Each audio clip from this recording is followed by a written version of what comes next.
Amplifier ഒക്കെ ചെയ്യുമ്പോൾ നമ്മൾ ആ വോളിയത്തിൻ്റെ റിംഗ് ഉണ്ടാക്കാൻ വേണ്ടി ഉപയോഗിക്കുന്ന LED ജസ്റ്റ് ബാക്ക് ലൈറ്റിൽ സൈഡിൽ നമുക്ക് റിം ലൈറ്റ് ഉണ്ടാക്കാം എന്ന് വിചാരിച്ചിട്ട് ജസ്റ്റ് വെച്ചാണ് ചെറിയൊരു ഫ്രീ ടൈമിൽ ചെയ്തെടുത്താണ്. അതായത് സൈഡിൽ ഇപ്പം നോക്കിയാൽ ഒരു റിം കാണാം, ഒരു റിം ലൈറ്റ് കാണാം.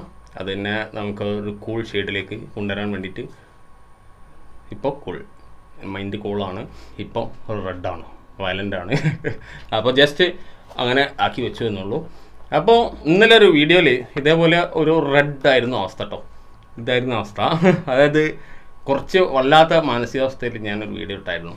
ആ വീഡിയോയിൽ വളരെ ആളുകൾ എന്നോട് വല്ലാതെ നല്ല വയലൻ്റായിട്ട് തന്നെ തിരിച്ചു പ്രതികരിച്ചു. അതായത് ഞാൻ വളരെ അഹങ്കാരത്തോടു കൂടി സംസാരിച്ചു. അതായത് ധാർഷ്ട്യം, നമ്മൾ യൂട്യൂബിൽ നിന്ന് വ്യൂസും പൈസയൊക്കെ വരുന്നത് കൊണ്ട് നമ്മളെ സ്വഭാവം വളരെ മോശമായിപ്പോയി, മാറിപ്പോയി.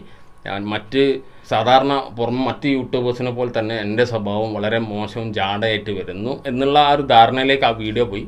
അതുകൊണ്ട് തന്നെ അങ്ങനെ ഒരു ധാരണ ആളുകൾക്ക് തോന്നിയത് കൊണ്ട് തന്നെ ആ വീഡിയോ ഞാൻ അൺലിസ്റ്റ് ചെയ്തു. അതായത് ആ വീഡിയോ ഇനി പബ്ലിക്കല്ല.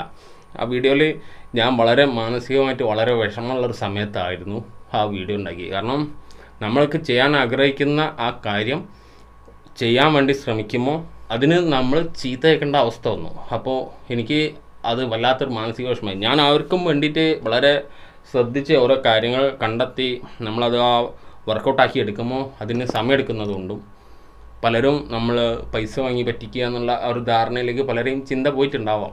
അതുകൊണ്ടായിരിക്കും അവർ എന്നെ പറ്റി മറ്റ് ഫേസ്ബുക്കിലും മറ്റിടത്തൊക്കെ സ്ക്രീൻഷോട്ട് എടുത്തിട്ട് ഇയാളെ എവിടെയാണ് സ്ഥലം, ഇയാൾ പൈസ വാങ്ങിയിട്ട് സാധനം തന്നില്ല, അങ്ങനെയൊക്കെ പറഞ്ഞിട്ടുള്ള ഒരു പോസ്റ്റുകളൊക്കെ ഉണ്ടായി. അപ്പോൾ എല്ലാവർക്കും കൂടെ വേണ്ടിയിട്ടാണ് ഞാൻ ആ വീഡിയോ ചെയ്ത്.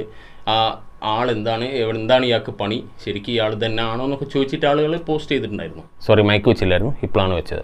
അപ്പോൾ ആ തെറ്റിദ്ധാരണ ഇല്ലാതിരിക്കാൻ വേണ്ടിയിട്ടും ഞാനിപ്പോൾ എന്താണ് ചെയ്യാൻ ഉദ്ദേശിക്കുന്നത്, നമ്മൾ ഭാവിയിലേക്കുള്ള ഒരു ചിന്താഗതി എന്താണ് എന്ന് മനസ്സിലാക്കാൻ വേണ്ടിയിട്ടാണ് ആ വീഡിയോ ഇട്ടിരുന്നത്. പക്ഷെ അത് നേരെ വിപരീതമായിട്ട് എന്നെ തന്നെ തിരിഞ്ഞടിച്ചു. അതായത് എനിക്ക് നല്ല രീതിയിൽ നമ്മളെ ചാനലിൽ സബ്സ്ക്രൈബേഴ്സ് ആയിട്ടുണ്ടായിരുന്നവരോട് വളരെ മോശമായിട്ട് അവരെന്നെ ചീത്ത വിളിച്ചു. അതായത് നിങ്ങളെ ഇന്ന് അങ്ങനെ ഒരു പെരുമാറ്റം ഞങ്ങൾ പ്രതീക്ഷിച്ചില്ല, അങ്ങനെയൊക്കെയാണ് പറയുന്നത്. അപ്പോൾ അതായത് അതിൽ അങ്ങനെ നിങ്ങൾക്ക് തോന്നിയിട്ടുണ്ടെങ്കിൽ അത് ഞാൻ ആ ഒരു മാനസികാവസ്ഥയിൽ പറഞ്ഞതുകൊണ്ട് നിങ്ങൾക്ക് ആ ഒരു ചോയ തോന്നിയിട്ടുണ്ടാവാം.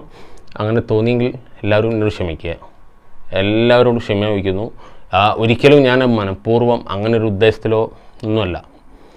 ഞാൻ അതിൽ ചിരിക്കുന്നുണ്ടെങ്കിലും എൻ്റെ ഉള്ളിൽ 1% പോലും അതിൽ ചിരി ഉണ്ടായില്ല.